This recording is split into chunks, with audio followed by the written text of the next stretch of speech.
word socialism is a bit of a taboo here in America, where capitalism reigns supreme. We want our businesses and economic markets to be freer than a bald eagle flying through the sky eating a Big Mac. But clearly, the stigma of socialism is lifting as one of our presidential contenders, Bernie Feel the Burn Sanders, has brought socialism, and in particular democratic socialism, to the forefront of the national conversation. Socialism at its root stands for the belief that a group of people can work together for the betterment of all the members of that population, not just for the benefit of the few. Not to be confused with its more extreme totalitarian form, communism, socialism isn't about how much the government controls, but that its people control and share its resources. Democratic socialism is the enactment of socialist principles through the means of the democratic process. Democratic socialists believe that the government and the economy should be run by the people it is representing, rather than a small handful of people working against the interests of the majority. So it makes sense that socialism is making a sort of comeback here in America, right? Thanks to unfettered capitalism, the top 1/10 of the 1% wealthiest people in this country now own more wealth than the bottom 90%. CEOs are making 300 times what their workers make, and some aren't even giving their workers livable wages or benefits. Now, you may be looking at me right now and saying, well, yeah, he's just a communist. But I assure you, I am not a communist, I'm just a millennial. And we love socialism. And what a lot of people may not realize is that America is kind of already a socialist country. Think about it. Medicare, free K-12 education, the Postal Service, even the Army are all socialist programs. Hell, if you drive on a road or a highway, you're utilizing socialism. Yet it still remains to be seen if socialism will catch on with Americans enough to elect a boisterous democratic socialist to the executive office. Jaded from the Cold War and weary of bigger and more costly government programs, it seems like democratic socialists have more work to do to move past the stigma created against socialism in this country. And Americans only need to look to other countries to see that socialist parties can thrive and work in conjunction with capitalists to have a free market that works for everyone. The important thing to remember is that there are good and bad things about both socialism and capitalism, and that we only need to strike the right balance to make them both work. And you know what really doesn't work? Fascism. Bernie Sanders gave his pretty legendary speech on why he considers himself a democratic socialist. So interestingly enough, AJ Plus, which is the organization that Francesca reports for, just did a really great video featuring Francesca about the issue of socialism and how there are already a lot of ways in which the United States is socialist. Take a look. No word strikes more fear into the heart of Fox News anchors. No 4 syllables shakes the 1% more to its core than socialism. The problem with socialism is, why would President Obama want America to be more socialist than capitalist? 43% of 18 to 29-year-olds think socialism is okay. Socialism is a dirty word in American politics. It's lobbed at presidents to try and tear them down, and used by outsiders to set them apart. But what is it? Socialism is a political and economic theory of social organization that advocates the means of production, distribution, and exchange should be owned or regulated by the community as a whole. But here's the thing that no one will tell you. America is already socialist. Here's why. Americans work like socialists. You know those 2 days a week where your boss can't berate you? What are they called? The weekend.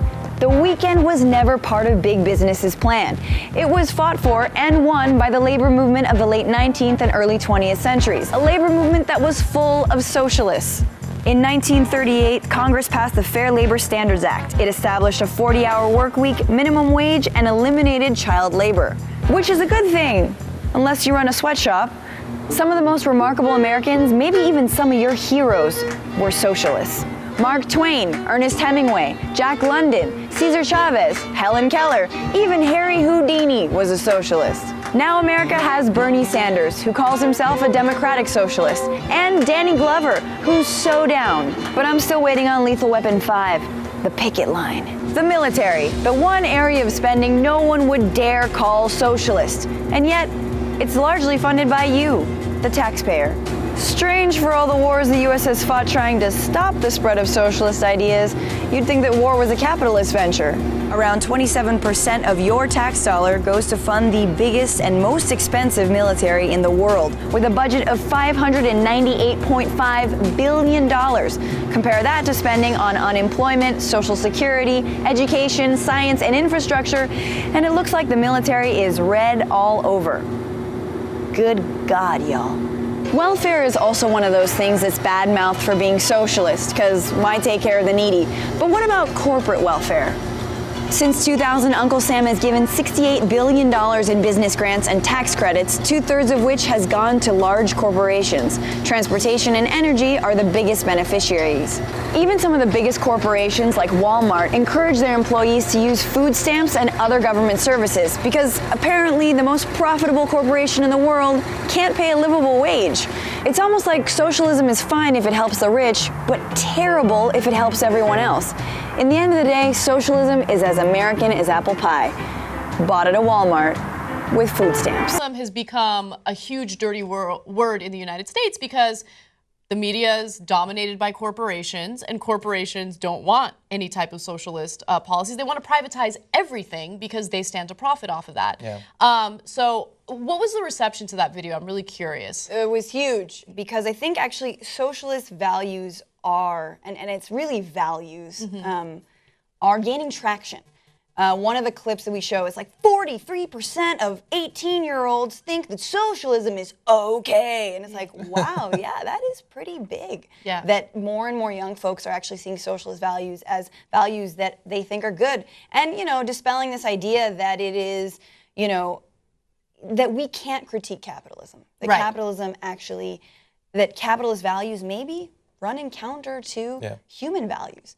And maybe we should think about taking care of each other a little bit more. And in fact, and what we try to do with the video is basically show that this country has been built on some socialist values, on values that haven't just been driven by big business, and that they were hard fights. You know, like, you know, labor movements, some of the biggest labor movements in this country, you know, we're in this country. We started May Day, but we don't celebrate May Day. We have Labor Day, right? The rest of the world, May Day. May Day started here. Happening right now in America, and my friend Hank Thompson said that you want to see how socialism, people are like, oh, this is how socialism starts with Bernie Sanders in college and all that. That's how socialism starts. And Hank says, you want to see how socialism starts? Start your house on fire, and then you're going to see socialism kick into gear. You can see a fire department show up, lots of people coming. That's socialism right there, a fire department. Well, That's right. Bernie Sanders could be the next Franklin Delano Roosevelt. Let me explain. When FDR took over the White House in 1933, America was in dire straits. 2 straight decades of Republican rule culminated in the Great Depression and had decimated what remained of the middle class. The super-rich dominated our political system. Wall Street was a giant deregulated casino. Workers had no union rights, and unemployment was rampant. And to make matters worse, many of the protections that we take for granted today, like, for example, Social Security, did not yet exist. So FDR went ahead and oversaw what remains, with the probable exception of the Civil War, the most radical transformation of American democracy in our history, the New Deal.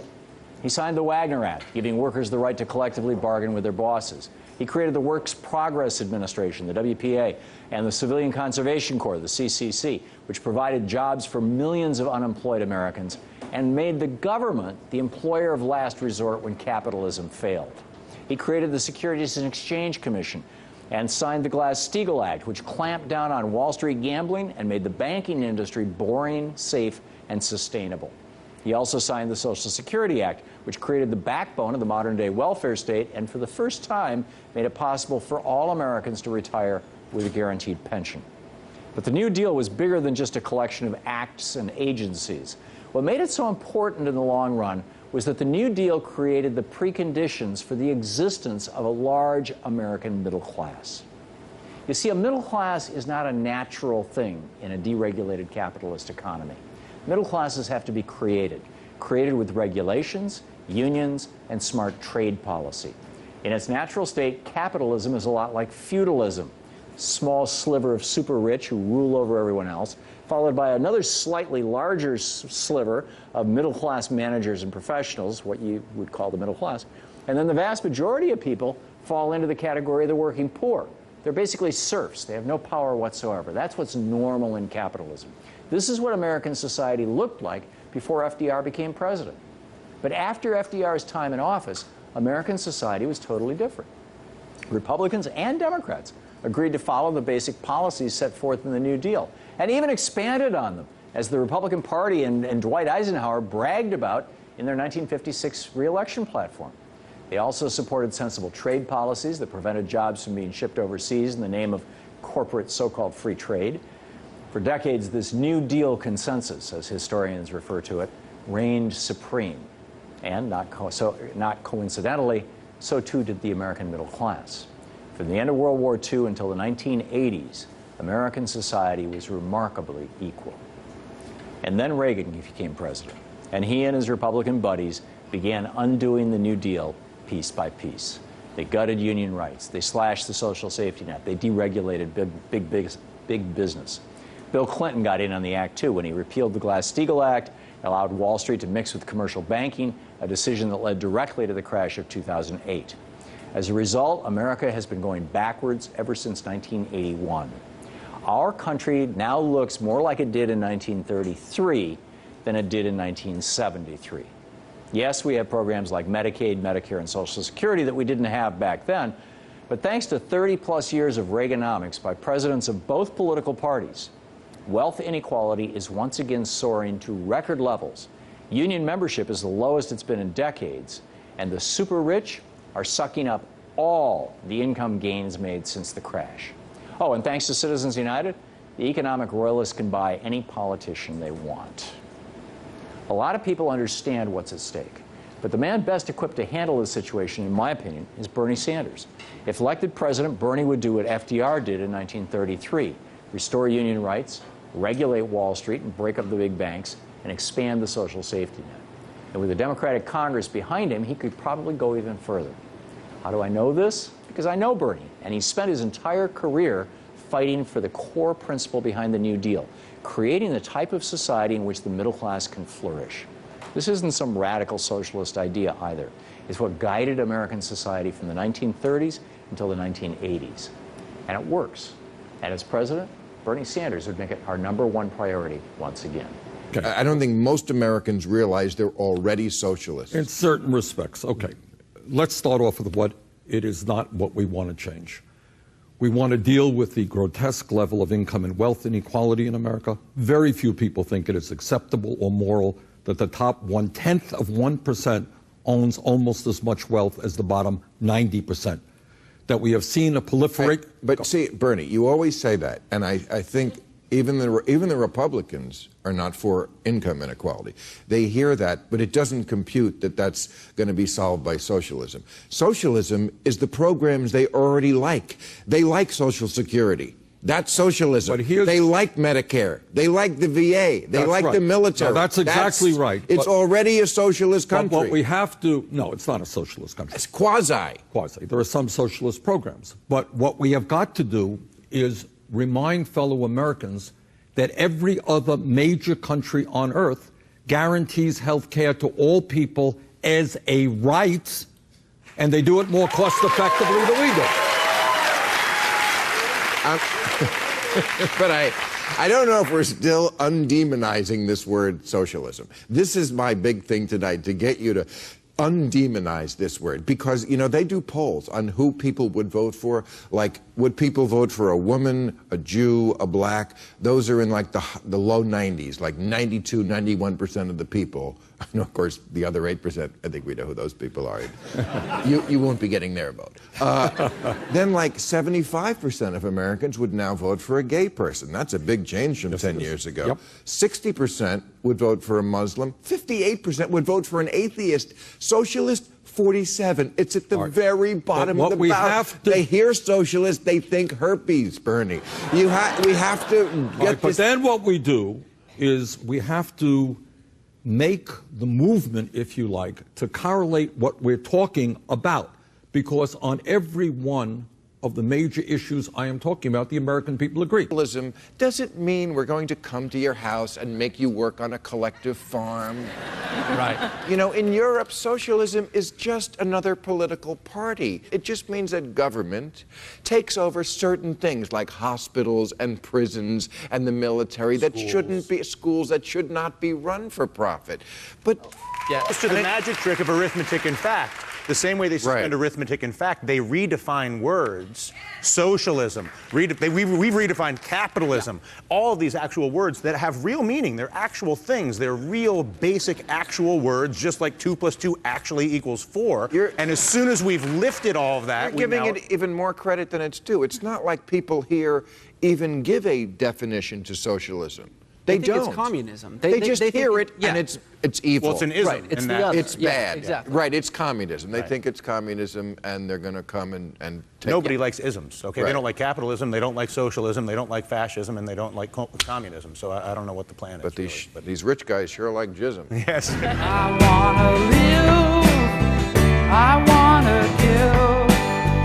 I've been a miner for a heart of gold. It's these expressions I never give that keep me searching for a heart of gold. And I'm getting old. Keep me searching for a heart of gold. And I'm getting old. That in Scandinavia, in Sweden, you've had socialist governments for decades. That in fact, that country is probably, in most respects, more democratic than the United States. They have 80 or 90% of the people voting. They have strong labor unions. They have a more open media. They have a healthcare system guaranteeing healthcare to all of the people. Not to say that that's utopia. At a time when the wealthiest people of this country have seen a tremendous increase in their income, while at the same time the standard of living of working people and poor people has declined, I will be damned if I will vote for a proposal which will stick it to the middle class and the working people. Workers in the United States today are working longer hours, significantly longer hours, taking less vacation time than they used to take. And is there any wonder why so many millions of Americans feel stressed out? They need to work longer hours, they need to work overtime in order to compensate for the real decline in their wages. Start off from a proposition that the wealthiest 1% of the population in this country owns more wealth than the bottom 90%. When we talk about the growth of the economy, what we should ask ourselves is who is gaining that income. And what is clearly going on is the lion's share, the overwhelming amount of the growth in income is going to the very, very wealthiest people, while the vast majority of the people are seeing a decline in their real incomes. Fight terrorism, protect the American people without undermining the basic constitutional rights which make us a free country. No matter how many children live in poverty, no matter how high the unemployment numbers are, they want more and more and more. And I say enough is enough. There is nothing that we cannot accomplish, and I pledge to you that every day I will fight for the public interest, not the corporate interest. I will not abandon any segment of American society, whether you're gay or black or Latino, poor or working class, just because it is politically expedient at a given time. So let us go forward together. And let us tell the Republicans that their reactionary agenda may work for the billionaires, but not for ordinary Americans, and we are going to defeat them. Thank you all very much. I went walking that ribbon of highway. I saw above me that endless skyway. I saw below me that golden valley. This land was made for you and me.